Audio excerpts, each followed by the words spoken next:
بسم اللہ الرحمن الرحیم۔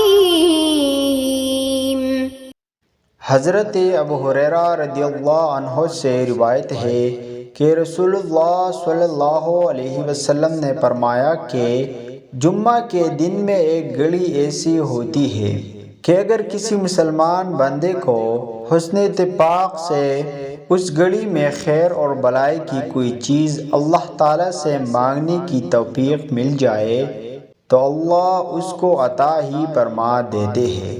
پھر آپ صلی اللہ علیہ وسلم نے اپنے ہاتھ سے اس ساتھ کے توڑے ہونے کا اشارہ کیا۔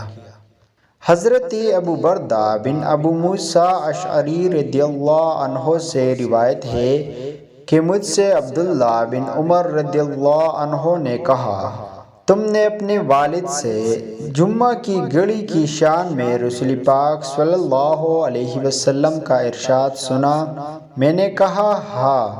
وہ بیان کرتے تھے کہ میں نے رسول پاک صلی اللہ علیہ وسلم کو سنا فرماتے تھے، وہ 7واں گھڑی امام کے خطبہ پڑھنے سے لے کر نماز سے فارغ ہونے تک ہے۔